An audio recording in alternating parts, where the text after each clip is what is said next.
So what I thought I'd chat with you this morning about, actually Matthew had asked me, he wanted to have me talk a little bit about smart grids. So before I start, can anybody define for me what they think a smart grid is? Anybody? Yes. Grid that's smart. Okay. Anything more? Okay. Any other definitions? Over here.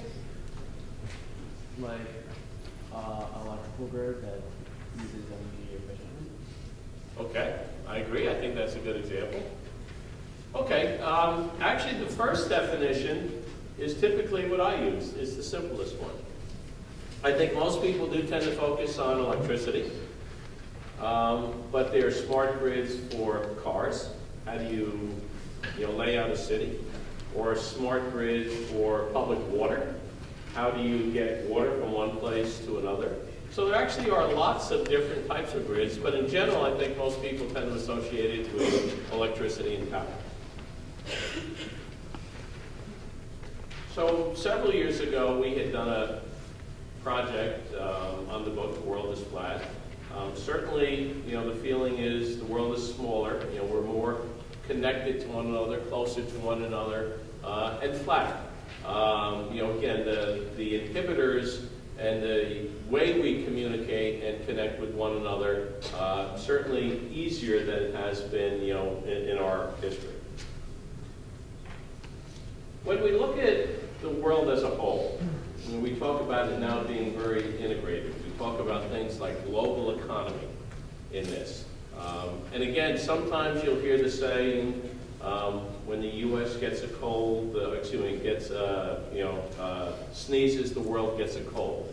Or, pick, whatever pair of countries you want to replace in there.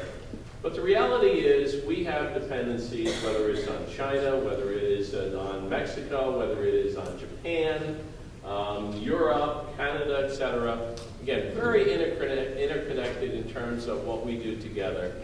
And so you'll see many different things here, from energy to the economy to credit, superpowers, all of these things you hear in the news, again, do affect what we do. So again, the world is very connected economically, socially, and technically, which I'll focus on a little bit.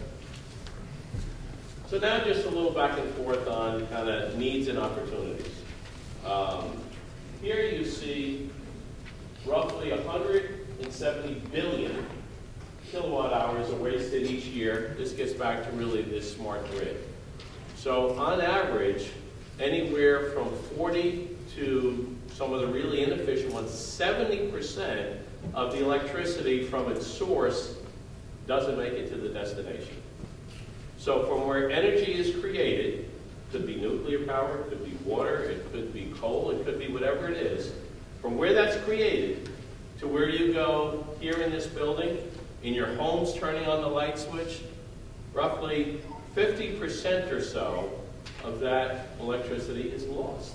Well, how is it lost? It's lost in inefficiencies, it's lost in the power line is down, it's lost in lots of different ways. And again, if we could understand that, instrument that, we could certainly make that much more efficient. So here's just an example working with Northwest National Laboratory, again, utility networks, how we're making, this portion of their grid, 10% more efficient. Roadways, right? We talked about smart grids. It's not just electrical. So again, if we could do grids more efficiently. Right now, we have about 3.7 billion lost hours. So, what does that mean? I am stuck in traffic because the way I'm getting from here to there has a problem. Wasn't laid out properly. The toll is here. One lane was shut down, causing the backup. All of these different things. Again, while I'm sitting in traffic, while I'm, wasting my time, also consuming a lot of energy, consuming a lot of gas, releasing a lot of carbon emissions.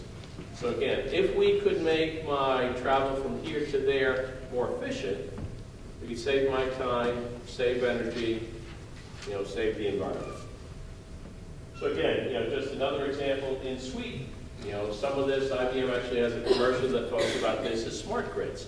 And how do we reduce the commute time in here by just redesigning how someone would get from point A to point B, you know, within a given proximity. And kind of last example I have, 100 million people push below the poverty line, healthcare. So very much, if you're listening at all to the news, you're hearing, you know, the politics of it, healthcare reform, you know, again, very topical. How can we do that more efficiently? Whether it's, you know, electronic medical records or all sorts of different ways. Again, looking how we can take, you know, this end-to-end supply chain of getting something from here to there, whether it's your medical record, water, electricity, cars, etc. How do you take something from here, get it to there in a much more efficient way? And again, here's just something we did with the University of Pittsburgh Medical Center. Again, savings $30 million on a project we did for them. So one of the things that we also see is that, you know, in this world, lots of unknowns as we talk to the different leaders. We talked to a group of CIOs, and what they said here is the amount of change expected. So if you look on the left side here, it says about 65% expect change, a significant amount of change. And so for that amount of change, about 57%, or essentially an 8% gap, was able to not be realized. So we had, you know, an unsuccessful, for some reason, occurrence of some change. You know, again, that's what I did, change within IBM. So that would say 8% of my projects would not complete successfully. Fast forward just 2 years later, again, the amount of change, the frequency of change, much more rapid, the complexity of change. Now we see more than almost three times, 22% now of these big things that change now fail. So again, looking to focus on how can we get more predictability in that? How can we be more successful in managing this change that, again, will not stop? You know, one of the things that we should, you know, plan on is change. And it really is all about how do you manage that change, you know, through the course of your lifetime. Whether it's you physically changing, you know, at the ages you are, whether it's, you know, the business climate, the fiscal situation, lots and lots of change, and how do you go manage that? So again, a mandate for change is a mandate for smart. Just how do you do things smarter? The world's about to get a whole lot smarter. Something meaningful is happening. So one of the things that we're looking at when we focus on these notions of smart grids, or how do we manage change, things are much more instrumented.